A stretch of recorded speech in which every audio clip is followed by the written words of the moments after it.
కోలీవుడ్ లో మరో సంచలన కాంబో రెడీ అవుతోంది. Super star Rajinikanth, Ulaganayagan Kamal Haasan combination లో సినిమా తెరకెక్కుతోంది. ఇప్పుడు ఈ వ్యవహారం కాలీవుడ్ లో సెన్సేషన్ క్రియేట్ చేస్తోంది. బ్లాక్ అండ్ వైట్ రోజుల నుండి ఈ ఇద్దరు స్టార్స్ నువ్వా నేనా అని పోటీ పడిన సూపర్ స్టార్ రజనీ, కమల్ హాసన్ ఇప్పుడు ఒకే సినిమాలో కనిపిస్తున్నారు. ఈ ఇద్దరిని ఒకే సినిమాలో చూపించబోతున్నాడు దర్శకుడు లోకేష్ కనకరాజ్. కమల్ కు విక్రమ్ రూపంలో భారీ హిట్ ఇచ్చిన లోకేష్ రీసెంట్ గా రజనీతో కూలీతో డైరెక్ట్ చేశాడు.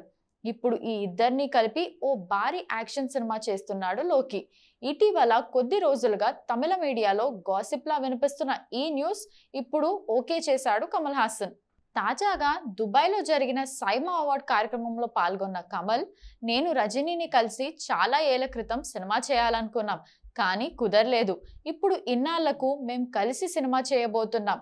త్వరలోనే మా ఇద్దరి కాంబోలో సినిమా ఉంటుంది అన్నారు.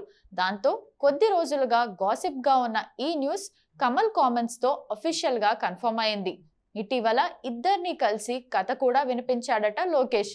1979లో వచ్చిన అల్లావుద్దీను అద్భుత విలక్కం తర్వాత, అంటే 46 ఏళ్ల తర్వాత రజనీ, కమల్ కలిసి నటించబోతున్నారు. ఈ సినిమాను రాజ్ కమల్ ఫిల్మ్స్ బ్యానర్ పై కమల్ హాసన్ నిర్మిస్తారట.